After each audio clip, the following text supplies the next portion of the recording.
Es el vídeo presentación de este libro, Una pistola y 25 balas. Ahora va a hablar el ex escolta privado Endika Bernaola, que nos va a hablar de su experiencia.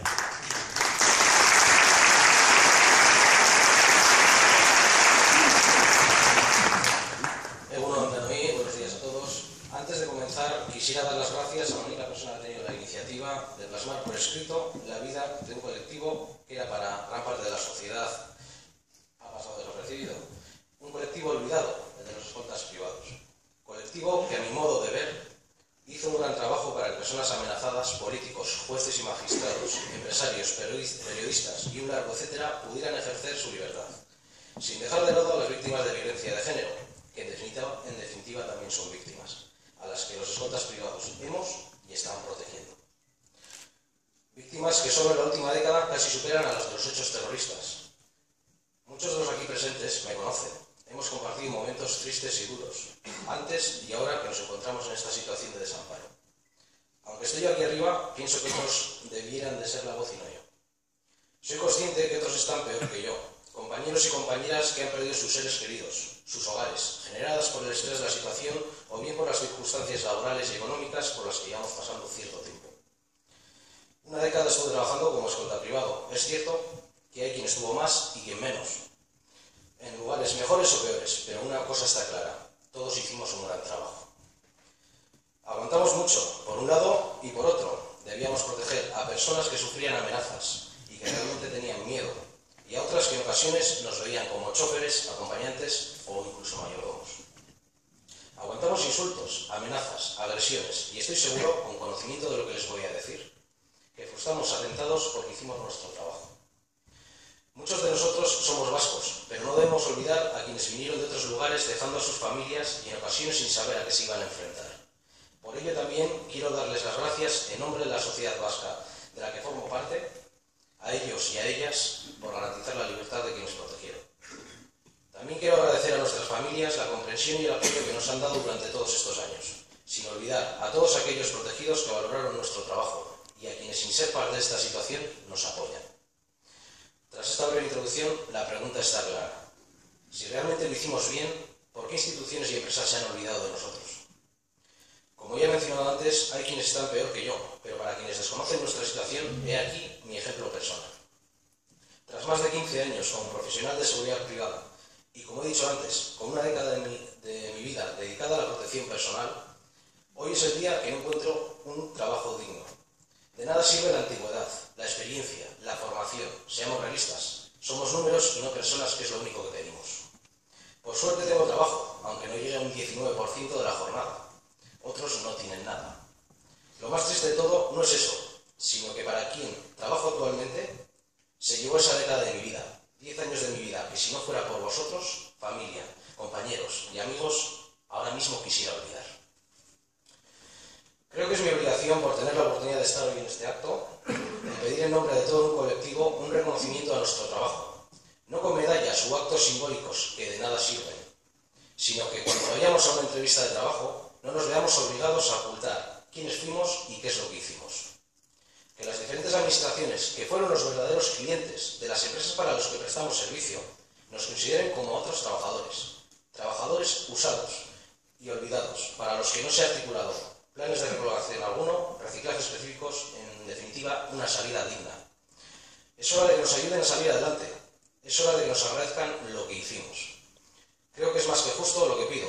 Nuestras leyes instan a que quienes cometieran los más terribles delitos tengan derecho a ser reinsertados en la sociedad. Derecho que, como ciudadanos y habiendo sido partícipes directos del derecho y la democracia, se nos ha negado. No quiero ser pesado, ni quitar más tiempo a los verdaderos protagonistas de este seguro gran libro, Una pistola y 25 balas. Su autor, César Chago Rodríguez, y por supuesto a vosotros, los escoltas privados. Mira, Esquer, muchas gracias.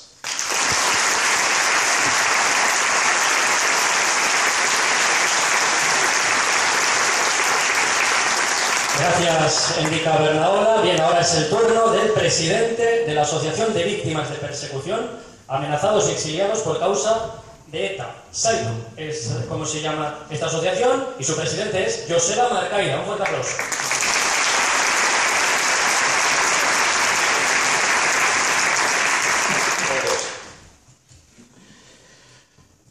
para mí un placer y una responsabilidad grande estar aquí. Y en primer lugar quiero agradecer a César y a la Asociación de Escoltas el contar conmigo, el contar con mi asociación, para dar un pequeño testimonio desde nuestro punto de vista. Muchas gracias, bienvenidos todos. Yo soy Joseba Marcaida, que en mi vida civil era capitán de la Marina Mercante, luego saqué una plaza en Fomento, Dirección General de la Marina Mercante, y estoy empleado en Salvamento Marítimo, una empresa de seguridad, por lo que de seguridad y de planes de seguridad tengo la casualidad de saber algo. Por otro lado, formamos e implantamos y hemos desarrollado una asociación específica dedicada a los amenazados, perseguidos, exiliados, insiliados, extorsionados, todos aquellos que por causa de ETA han sufrido las consecuencias del terror y el terrorismo. SEITO es una asociación que se vanagloria de que sus asociados tienen diversa ideología y un objetivo común, que se reconozca y se repare a las víctimas del terror y del terrorismo. Y presumo de eso porque últimamente las asociaciones de víctimas tienen la tentación de llevar pues esta patata caliente y desafortunada a su vereda. Y no creo que ese sea el camino. La sociedad nos ha ayudado cuando hemos estado unidos, cuando los políticos han estado unidos, y todo esto es una concatenación que lleva a triunfar o a fracasar. Ahora estamos dando una especie de broche a este ciclo violento, pero es prematuro, porque ETA no ha terminado, hay muchos flecos, no solo los presos, y yo doy fe de ello, las peleas que tenemos con la seguridad social a la hora de los reconocimientos de cosas que son tan evidentes que dan ganas de llorar. No voy a decir que en el tema penal no se haya adelantado, y en el tema legal las víctimas del terrorismo tienen una ley que es envidiada por otros países, pero es solamente fruto de nuestra larga y desafortunada experiencia en este asunto. Quiero decir que aunque las cosas han mejorado mucho, puesto que todo esto partió al principio de un silencio, de funerales clandestinos, de cosas que son una vergüenza, y lo eran también antes, pero no nos dábamos cuenta o no queríamos verlo. Como digo, SEITO nació ante el vacío que había en aquellas víctimas que no habían muerto. 856 murieron desgraciadamente, es irreparable, por causa de ETA. Por otros terrorismos, cada uno pues, que ponga su punto de mira donde lo tiene que poner. Como digo, 856 muertos, 16.340 heridos, 83 secuestros en este país, que la gente se olvida de ello, pero que son una realidad. Y cuando digo flecos pendientes, este es uno de ellos. Hay que dejar testimonio de lo que realmente ocurrió. No una gran verdad que todos abracemos, sino pequeñas verdades desde diferentes puntos de vista que hagan una suma de lo que aquí pasó, porque cada uno vemos la realidad de diferente manera. Ayer precisamente hemos presentado un libro en el que tuvimos el placer de tener a César, en el que pues, diferentes asociados cuentan un poco la huella que les ha dejado un montón de años de sin vivir. Es un primer libro de una serie, y voy a aprovechar para decir que nos faltan testimonios de escoltas. ¿Tenemos alguno?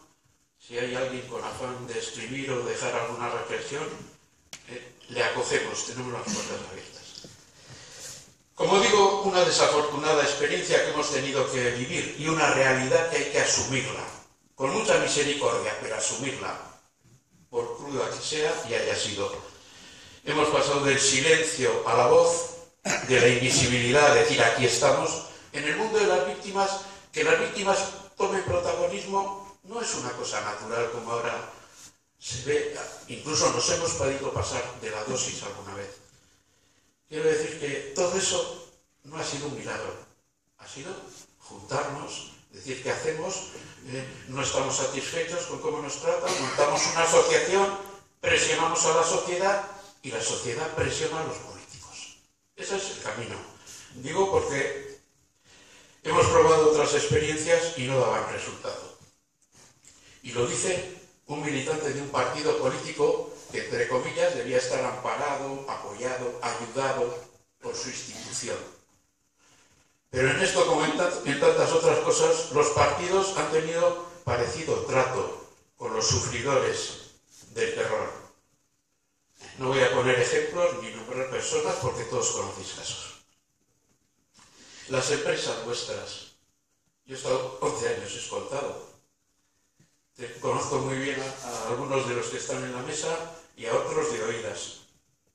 Entonces, en el mundo de los escoltas y de los escoltados hay de todo, incluso necios, gente sucia, maleducada, pero son una pequeña proporción. No es que los escoltas sean así o así. Yo he oído quejas y anécdotas, en fin, que me han dicho mucho de que las ha contado. Y vosotros sabéis de qué hablo. La misma proporción de necios hay en la sociedad que en los escoltas, que en los políticos, que en todas partes. El riesgo. Todo esto no es una profesión normal en la que uno trabaja, va a su casa, cobra el salario y luego se va a tomar chiquitos. No. Esta es una profesión de riesgo. Y no solamente cuando se está ejerciendo el trabajo, sino cuando uno cree que cuelga la chapa y se va a su casa. Todos sabéis también de qué hablo. Las promesas incumplidas. Aparte de ser marino y de ahora ser un funcionario del Ministerio de Fomento y todo esto, he sido presidente del Comité de Empresa de Salvamento Marítimo. Fue una empresa que fundamos entre mucha gente. A mí me tocó defender a los trabajadores. Y cuando los escoltas me contaban sus incidencias en el tema del trabajo, les decía, mira, yo antes solía decir que los marinos social y económicamente ocupamos el último lugar de la sociedad. Antes eran los mineros.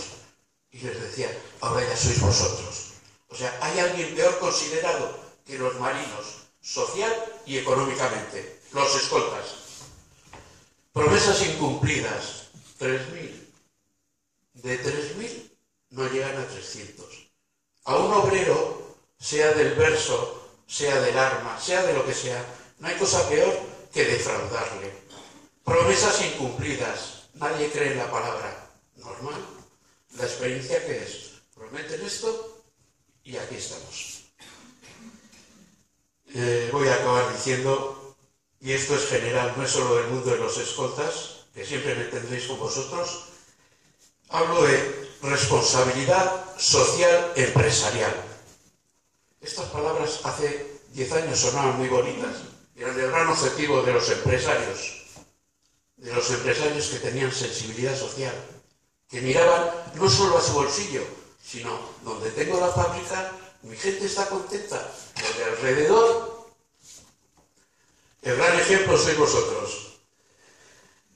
Creo que es un deber de justicia apoyaros. Creo que es un deber de justicia exigir que se cumplan las promesas que os hicieron. Y para ello podéis contar conmigo. Gracias.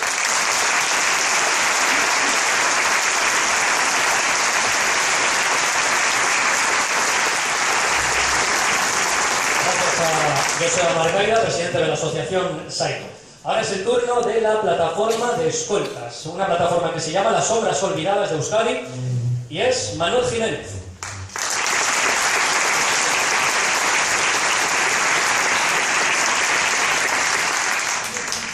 Bueno, buenas tardes a todos.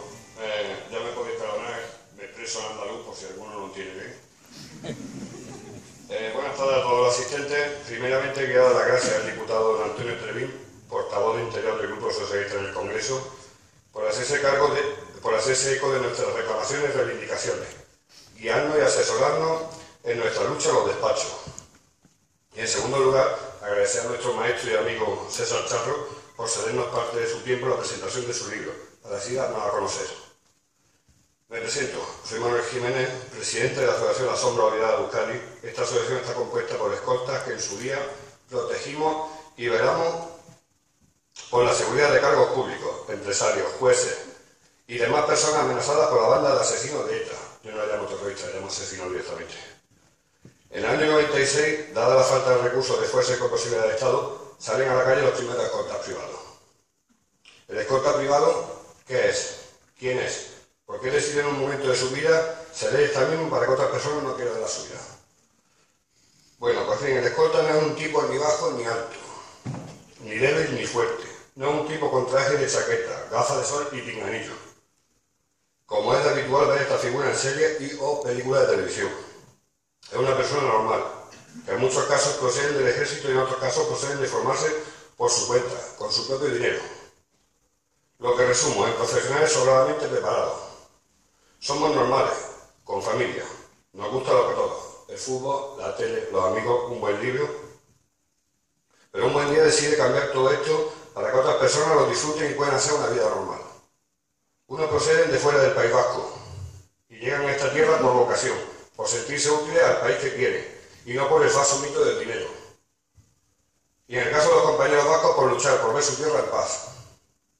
Bueno, pues tras años de trabajo protegiendo la vida de los amenazados, los escoltas privados han demostrado un 100% de eficacia.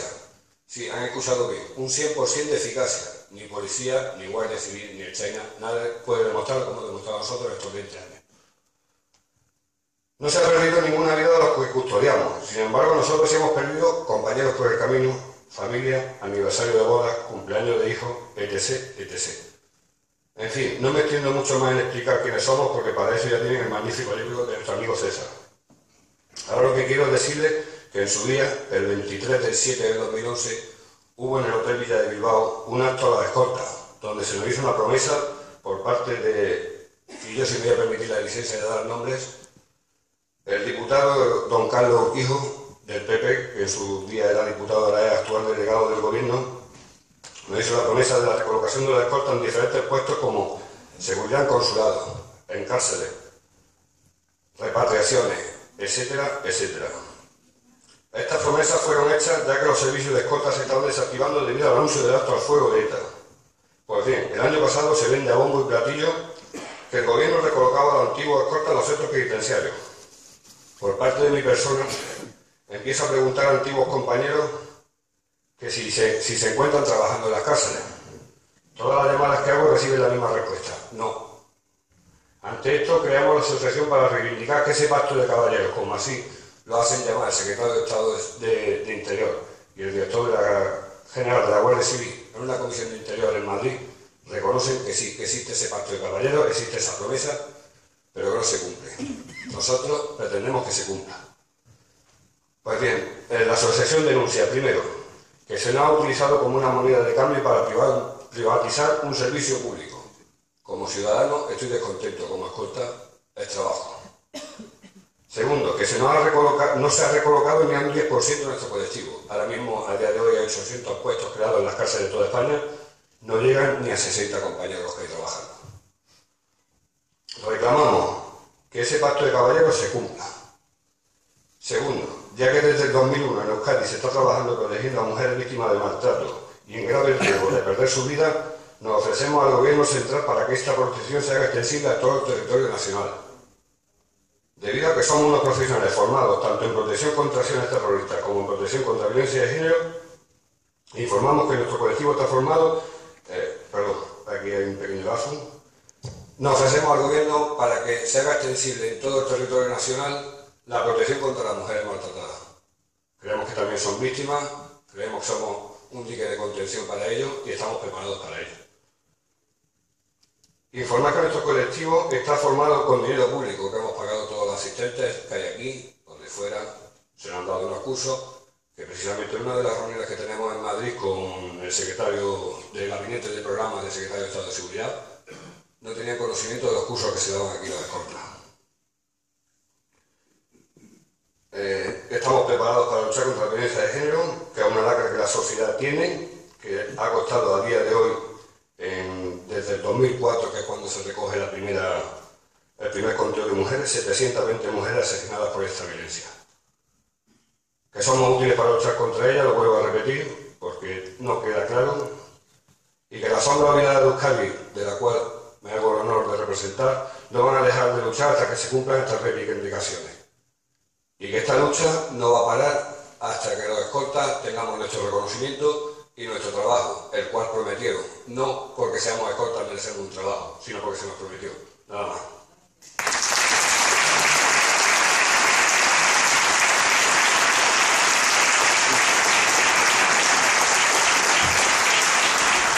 gracias, Manuel Jiménez. Bien, ahora es el turno de escuchar al autor de este libro, es César Charro, y vamos a escuchar los pormenores de ese libro. Adelante, John Portero.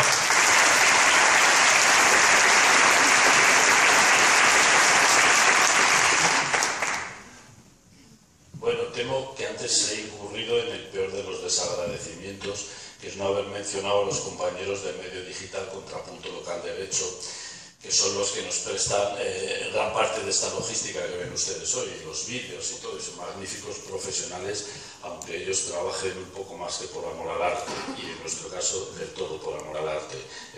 Gracias, grandes.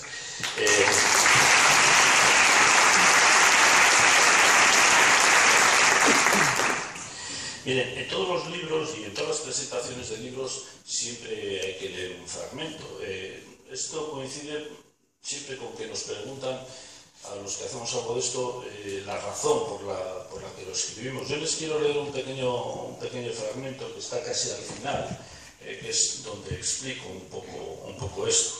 Y dice así: decidí hace más de un año relatar la historia de los escoltas en el País Vasco con el propósito de rescatar a sus protagonistas de un olvido que ya había comenzado a cubrir con su oscuro manto una de las gestas más inverosímiles y a la vez más magníficas de nuestra historia reciente. La hazaña de 3.000 hombres y mujeres que lograron lo que en este país no habían conseguido ni las políticas ni las fuerzas del orden. No solos, naturalmente, pero fueron ellos los que terminaron inclinando la balanza. Con su aparición empezamos a ver la luz al final del túnel, y los que temían ser los siguientes en morir pudieron al fin sentirse más seguros, más libres, más humanos al fin y al cabo, y ver a sus hijos crecer. Esta es la razón. Al final, me resultó más fácil escribirlo que leerlo en alto. Los escoltas marcan un hito, un punto de inflexión en la historia del mal llamado conflicto vasco. Y marcan un hito porque desde su aparición no se volvieron a producir más muertes entre las personas a las que acompañaban. Y si alguna se produjo fue porque, debido a la carga que suponía ir escoltado, que es perfectamente comprensible, hubo amenazados que decidieron prescindir de ellos. Pero a quienes ellos protegieron nunca más murieron. A la vez hay un argumento técnico, que es que su concurso en la protección permitió liberar recursos policiales que se pudieron dedicar a lo que de verdad se tiene que dedicar la policía, que es a investigar, a desmantelar entramados en nuestro país y en otros, a detener a los comandos. Y esto, al final, hace, a mi juicio, que la aparición del colectivo de escoltas privados inclinara la balanza del lado de la paz. Mire, no es cosa menor. Los escoltas, lo ha dicho Indica antes, permitieron que los políticos hicieran política, que los jueces administraran justicia. Quiero recordar aquí, hace poco me ha llamado una juez sustituta para decirme que nos acordáramos de ella, que los jueces sustitutos, cuando los titulares pedían los traslados debido a la presión del terrorismo, ellos estuvieron ahí. Efectivamente, los jueces pudieron administrar justicia, incluidos los jueces sustitutos, de los que tuvimos muchos en el País Vasco, ahora ya menos. Permitieron que los periodistas escribieran y que los profesores transmitieran conocimiento desde los claustros de las universidades. Y fíjense, a mí esto, equiparando por supuesto el dolor de todas las víctimas, a mí me parece la mayor aberración que se quiera matar el conocimiento de un pueblo, que se asesinen profesores. Pues aquí eso pasaba. Aquí se asesinaba a periodistas, a profesores y a mucha otra gente. Y esto se permitió, y esto digo que no es cosa menor porque estos son los puntales de un Estado, de un pueblo y de una democracia. Y lo demás es el totalitarismo, que es a lo que estábamos abocados. Y no es una cosa menor, y no es una cosa que haya que pasar de soslayo. Miren, yo ayer en la presentación del libro que ha comentado Joseba Macaire, escuché a un hombre sabio, Martín Alonso, decir que en muchos sitios donde se ha sufrido el totalitarismo y ha habido connivencias con él, luego hay mucha prisa en enterrar el recuerdo. Luego nadie quiere acordarse, quizás de que fueron conniventes, quizás de que no levantaron la voz donde la tenían que haber levantado, porque nos da vergüenza, que es un sentimiento humano. Sin embargo, una sociedad no es madura hasta que no recuerda y hasta que no hace un reset de esos sentimientos que ha tenido.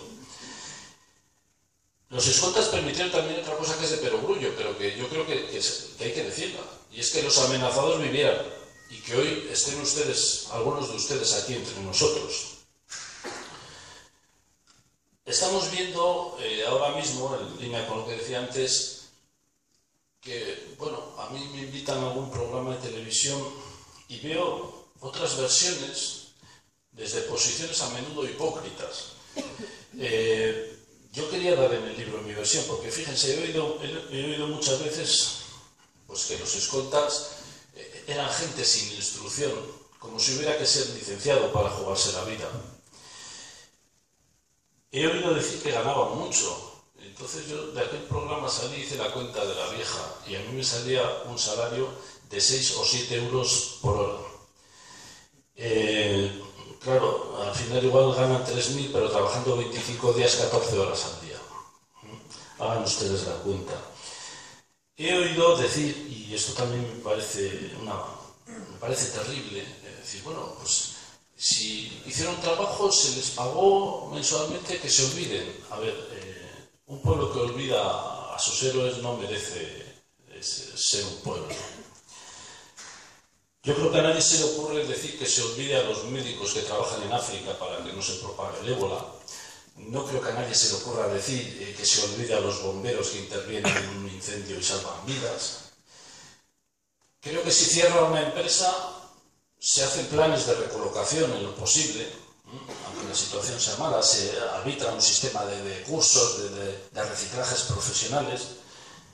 Y fíjense, además es que estamos en un Estado social y democrático de derecho y todos damos por éticamente asentado que si un preso cumple su condena, la condena precisamente, una de las funciones que tiene es la de la reinserción. Y sin embargo, los escoltas privados no tienen ni estos derechos o no se les han hecho efectivos, porque yo creo que tenerlos los tienen. Y somos capaces de empatizar mucho con cualquier otro colectivo menos con este. Yo quería dar mi versión en este sentido, contar cómo empezamos de cero, que es también algo que se les reprocha a ellos. Yo fui su instructor muchos años y tengo que decir a día de hoy, lo digo en el libro, que llegó a pasar factura a mi salud. Quienes me conocieran de entonces me verán ahora con 12 o 14 kilos menos. Contar cómo empezaron y cómo empezamos los instructores también de cero. Y también esto se utiliza para desprestigiar a este colectivo. Es decir, es que ni siquiera sabían de protección, pero es que es un mérito más. Fíjense, ellos tenían prohibido, que eso no sé si es cosa que sabe todo el mundo, tenían prohibido custodiar, proteger a personalidades públicas. Cuando los cuerpos policiales, la amenaza terrorista se hizo tan evidente, tan terrible, y los cuerpos policiales no daban abasto, se cambió la ley rapidísimamente para que lo pudieran hacer ellos, para que ellos pudieran proteger a los cargos públicos. Y después de esto, en un acto de ingratitud de Estado terrible, ni siquiera fueron admitidos en una academia policial para recibir formación para hacer frente, recordemos, a la última banda terrorista de Europa que había causado prácticamente 900 muertos, 850. Se les dejó delante del terror, como pone en el libro, en el título del libro, con una pistola y 25 balas. El título no es gratuito también, miren. La mayoría de las pistolas modernas vienen de serie con 2 cargadores. Esto me van a perdonar el dato técnico. Con 2 cargadores que llevan cada una 15 cartuchos, 15 balas. Ni siquiera les daban los 30. Ni siquiera tenían toda la dotación completa. Es una vergüenza. Bien, no fueron un colectivo de élite, en eso estaremos todos de acuerdo. Les dejaron delante de las pistolas de otros como carne de cañón. Y como carne de cañón siguen carne de paro, de crisis, de desarraigo y de desagradecimiento, y de promesas incumplidas, como se ha dicho aquí. Tienen derecho, como todos, a que se intente su reinserción, a que se haga algo por ello. Tienen derecho a ser recordados. Ellos han expuesto aquí su reivindicación laboral, si quieren. Lo mío, mi libro, trata de una reivindicación moral, que creo que es importante también. Para ellos, lógicamente, es más importante llevar un sueldo a casa todos los meses. Pero creo que como pueblo nos corresponde la reivindicación moral de este colectivo. Y luego hay una cosa muy importante. Ahora toca escribir la historia de los acontecimientos terribles que han sucedido en una época tan reciente que ni siquiera ha pasado todavía. Y la historia la deben escribir quienes han estado al lado de la ley, quienes han estado al lado de la democracia. En quien depositemos la responsabilidad de hacerlo, es una gran responsabilidad para todos. Por lo tanto, yo